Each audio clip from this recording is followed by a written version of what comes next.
This is the 2025 MG MG3, and it's basically what I like to call the company's entry ticket into the B segment hatchback category. The reason behind this is because this vehicle has been built to compete directly against the VW Polo, Toyota Starlet and Suzuki Swift, among others. It's one of the most compact and one of probably the most cheapest vehicle in the segment currently. Base price of this bad boy is 269,900 rands, 2,000 rands cheaper than the Polo. It's got 5 different variants, 5 different derivatives in the range, so there's a lot to choose from. It's got many different types of gearbox, including manual, CVT and standard automatic. It also got a hybrid electric vehicle that sits at the top of its range. So the MG3 has got a lot to offer, and in this review we're going to find out in detail just how much this vehicle offers in the B segment, the highly competitive B segment hatchback category. Now this particular MG3 is actually one up from the base model. This is the 1.5 Comfort CVT. That's right, this one has got a CVT gearbox, and apart from the CVT gearbox, there are other differences that exist between it and the base model. For example, this one has got an electronic parking brake. It's got a tangible center console which is covered in leather, among other features which we're going to explore later into the video. Apart from that though, it does also perform a little bit higher than the base model, also costs a little bit more. This one costs 309,000 rands, 900 rands. And so from here we're just going to unlock this bad boy and check it out inside. Now this is the part of the video where typically I would demonstrate the vehicle's smart lock and unlock system, and I would too with the MG3 if it had one. It does not have any of that. So basically the only way to enter and exit this vehicle is to use the key. So currently I've got the vehicle unlocked. If I press the lock button, it chimes, and if I press the unlock button, it chimes again. There is no smart key access system. The only thing that you have with this vehicle is that when you unlock it, the lights go on, and that's pretty much the only indication of the vehicle having been unlocked. Apart from that, there is not much else. One of the most commendable things about MG as a company is how simple their naming style is. For example, the biggest MG SUV on the market currently is the MG HS. The second biggest is the MG ZS. This hatchback is simply called the MG3. On top of that, although there are 5 different spec levels in the MG3 portfolio, there is nothing at the back here that tells you which spec level this is. Now it could be inconvenient in some cases, it could be convenient in others, and it goes from person to person. Me myself, I prefer for vehicles to be named as simply as possible. When you look at this vehicle at the back here, it's got a very nice rounded behind. It's actually pretty stout. Now when I'm standing here and I look at it from this angle, I'm almost reminded of the Mercedes-Benz A-Class of the Audi A3. It looks something between the two. Really, it looks very nice. It's got very smooth rounded edges. It's not very like sharp in its corners and everything. It's got a very nice well-rounded design. If I unlock the vehicle, which I've just done now, and I just open that boot, you find a very spacious boot in here. It's quite basic of course, but nonetheless it is spacious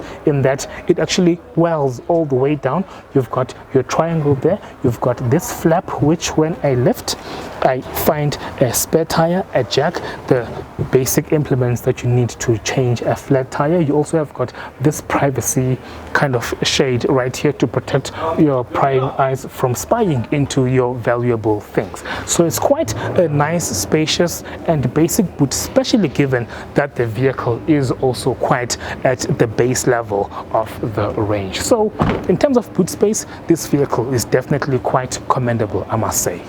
Now, the entire MG3 line is powered by the same naturally aspirated 1.5-liter 4-cylinder petrol engine.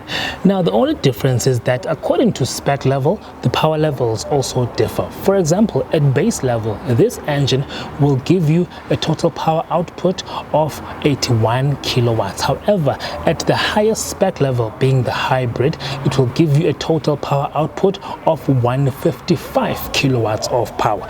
Now the Newton meter levels also differ accordingly as well, but what I want to get to to the most is that I really wish that this engine had a bit of a turbo in it, like not naturally aspirated, and maybe a bit of turbo would give it a bit of boost, a bit of power to maybe kind of get more speed, gain more power. But with that said, however, it's still more powerful than that of a Polo, so it's still definitely winning on paper as far as that regard is concerned.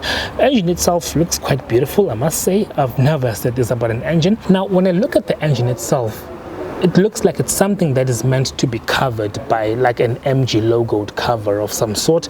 I mean, when I look at it as it is now, it just does not look very good. It looks like it's supposed to be covered, so I definitely think for future the MG3 engines should be covered just for that extra bit of aesthetic. Now these over here are 195/55 16-inch radial tires, and they are made by a company named Kumo. Now MG is a little bit peculiar in this aspect, on the tire aspect, and by peculiar I mean the HS, for example. The tires in the HS are made by Bridgestone. The tires in the Cyberstar, they are high performance sports vehicle, are made by Pirelli. Now these are made by Kumo, which I can only assume is probably a Chinese company of some sort. But nonetheless, I mean, they do look quite good. The rims themselves, by the way, 5-spoke with these split ends here at the end here, and then you've got this silver accent at the front, and then inside you've got this piano veneer finish. The MG logo actually follows a similar pattern in that there's a bit of silver and piano veneer.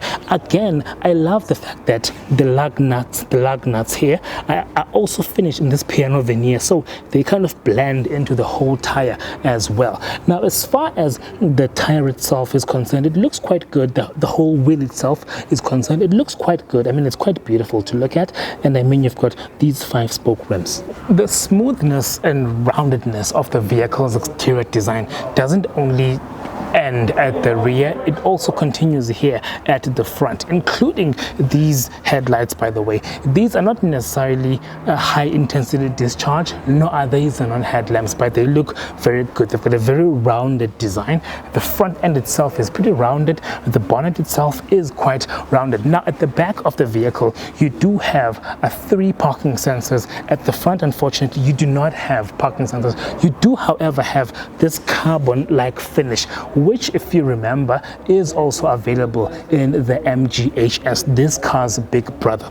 Now as far as the bumper design itself is concerned, it is quite ergonomic and it looks pretty aggressive. Ergonomic in the sense that you've got these air intakes, all of these air intakes that actually facilitate optimum cooling when the vehicle is driving fast down the road. Also, the bumper itself is quite aggressive in that it looks very big, it looks very brawny, it looks like a sports car basically.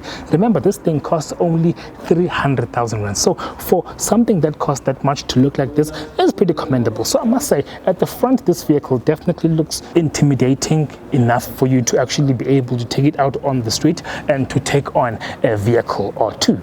Now at this point, I just want to quickly point out that although it's got a lot of trim lines in its range, the MG3 is still a budget hatch, and with being a budget hatch comes a lot of comfort compromise. Not just comfort compromise, but quite a lot of compromise in your convenience features as well, but we'll get into that a little bit later. The steering wheel over here is made of hard plastic. There is no visible stitching, there is no leather in this steering wheel. It's quite very hard to handle, it's quite very hard to kind of turn around, so that is the first bit of compromise in terms of material. Number 2, there is quite a lot of hard plastic across the dashboard here, as well as on the door, as well as the center console. So those are the few things that stand out as notable in the interior of the MG3. Overhead, if I bring down the sun visor, there is absolutely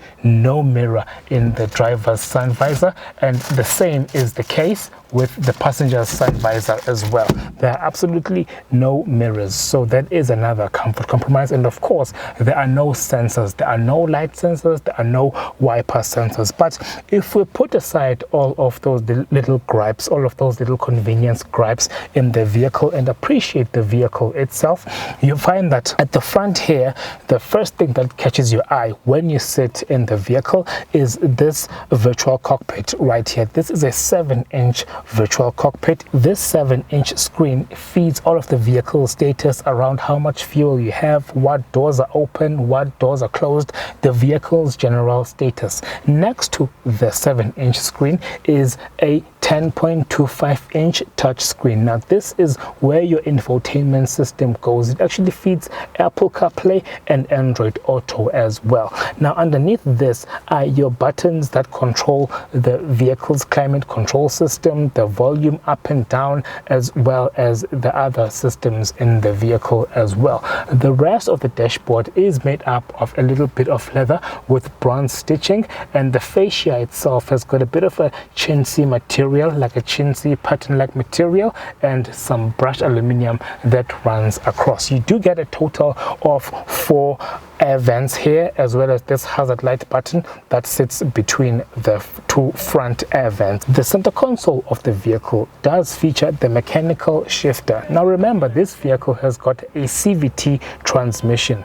Now the CVT transmission comes with the electronic parking brake and the auto start stops feature as standard on the Comfort CVT trim line as well. At the front here, you've got these 2 humongous and deeply welled cup holders, at the front of which sits a bit of storage for your phone, and then you've got a 12-volt power outlet, and on either side of that you've got a USB-A inlet to charge your phone. Now the storage continues in the form of this center console. When I open this, I have a bit of storage right here, as well as here. You can just store your phone and whatever you may need to store here.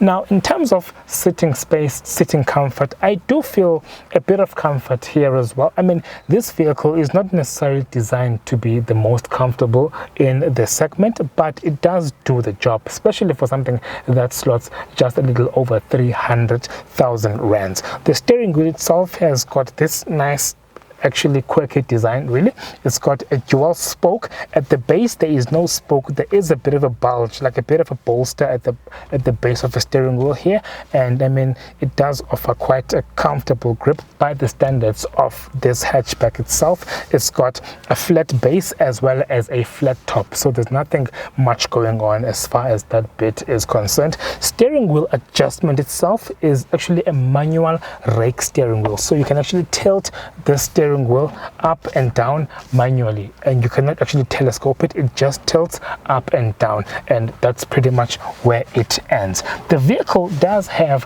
4 powered windows. Only the driver's side window though is automatic, and the rest are manual. The lock and unlock buttons are available on the side of the driver, as well as the mirror controls and the headlamp leveling. Now if I put the vehicle on, which I do so by pressing the power button right here without my foot on the brake. So if I press it twice again, I'm greeted by this MG animation on both of the screens. And because this is a digital screen, it can actually pack in a lot of information without necessarily being overwhelmed. Now if I shift over to the infotainment screen, the 10.25-inch infotainment screen, it is subdivided into 4 categories as far as I can see. There is App Connect, there's Phone, Climate, and Radio. The App Connect includes your Apple CarPlay, Android Auto, and then the phone itself is basically an option to connect your phone's Bluetooth,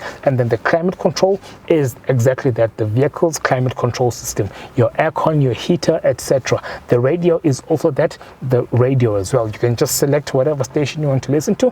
Now this has got 2 main menus. Now this is the first menu. If I slide my finger over to the second menu, I get like icons that are similar to those of a smartphone. These icons include climate, radio, music, USB video, etc, etc. There's a lot of them to actually go through here. If I move over from the home subcategory to the music subcategory, I'm able to actually access music. If I move over to the radio, I can access the radio. Now if I go to the vehicle options, the vehicle options show me convenience features like the lighting, interior lighting settings, the driving settings, etc, etc. So at a glance, this screen basically packs in all of the vehicle's information that you might need to change, to adjust, etc, etc. So at a glance, this screen offers quite a bit of convenience in the face of the vehicle itself as far as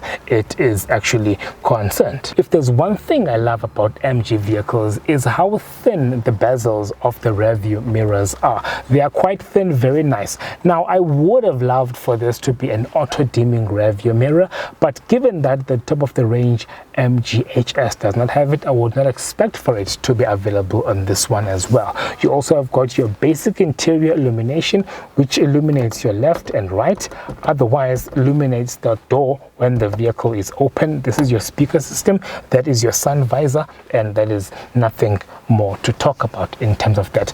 Now the higher spec model MG3 does have a sunroof, however this one is just one above basic, so there won't be a sunroof here. Also the features are very sparse, very few and far in between. And from here we are going to go and check out the rear of the vehicle. Now this is me at the rear of the MG3, and the first thing I can tell you is that the extra length that the MG3 has over the Polo is evident here at the rear. Now to put this into perspective or into context, this is the normal driving position for a person as tall as myself. Now sitting behind the driver's seat, I'm quite comfortable. My knees are not touching the seat at all. I've got generous amounts of legroom, I've got generous amounts of headroom, and I've got generous amounts of shoulder room as well. I can actually wiggle about, I can relax by quite a bit. Now remember that a hatchback is synonymous with comfort compromise, mainly comfort compromise, because there is not a lot of space here, but the extra length that this vehicle has over the Polo is very, very evident in the MG3. Now as I sit here, I'm quite able to sit back, to just put my arm up and to relax like that. There's also elements of comfort when I sit back here. For example, I've got these two air vents here, I've got a single USB slot, I've got a bit of storage down there, which is really not that bad at all. Now if I slide over one and become the middle occupant, that's where I begin to feel the pinch a little bit in terms of comfort, because remember, this car is not a very wide vehicle on account of it being a hatchback. So as a middle occupant, I am not particularly comfortable, in the sense that I wouldn't want to sit in this position for long periods of time, and that is the nature of a hatchback. It's not designed to be comfortable, especially for the middle rear occupant. But apart from that, if you put a smaller passenger, maybe a child, then they'd get a bit more comfort than a person who's as big and as tall as myself. But in terms of headroom, there is generous amounts of headroom. This vehicle does slope back by quite a bit. Remember, this vehicle has got that kind of sloping design, and I mean, you don't necessarily feel it here. So it is quite a nice headroom. It is quite generous amounts of headroom. Now if I slide back here, I'm quite comfortable on either side of the vehicle. So if you're going to have passengers here, you are going to want to avoid putting a third person in the rear, because there is simply not enough amount of comfort. Speaking of comfort, I've got a bone to pick with the rear headrests, because they are not adjustable. These headrests are not adjustable. In fact, there are two main things about the rear seat of the MG3 that put me off. Number one are these headrests. These headrests are not adjustable. You cannot drop them, you cannot lower them, you cannot raise them. They are just the way they are. So that is the first thing. The second thing, probably the most significant complaint I have about this vehicle, is the fact that the rear seat does not split into sub-units. It's split as one single unit. Like in a normal vehicle, you've got something like a 60-40 split, a 50-50 split, but here you don't have that. The whole back seat just folds down as one single unit to give access to the boot. Now, this was, of course, the company's measure to maybe save money in manufacturing costs, all that stuff, but it's not a very nice thing. It's not a very nice feature to have, especially in a modern day vehicle. And this is probably the one thing that might make many people to opt for the Polo over the MG3. So I think MG, you might need to rethink this design feature, at least have a 60-40 split, because I don't think it's a very nice thing to have to lower down the whole entire seat. You might just want to lower only one portion, not the whole seat. It's really not a nice feature to have, I must say. I did note previously that it would take a lot of effort for the MG3 to oust the Polo from its bestseller position. However, it would not take all that much for it to rival it toe-to-toe in terms of selling units. Before that happens though, I do think that MG needs to look at a couple of things. For example, the engine could be turbocharged, the quality of the seats inside, the quality of the materials inside could be a little bit better. With all that said though, the vehicle itself is really not a bad product at all, especially as far as pricing in itself is concerned. It's probably one of the most decently priced products in the market right now. And if you are definitely on the hunt or on the lookout for a budget hatch, the MG3 is definitely something you need to look at, because it does offer everything that you would want out of a hatchback. I mean, it's got convenient spacing, it's got a lot of comfort, it's got everything that you might need. All the space in the boot, all the space at the front, all the space on the passenger compartment as well. So it's definitely the all-rounder that you might need in a hatch. With all of that said though, MG does need to work on a few niggles here and there. But apart from that, I do hope that you have enjoyed this review as much as I've enjoyed filming it for you. So do stay tuned for the next one to come on the 30 Minute Drive channel. So until then, take care guys.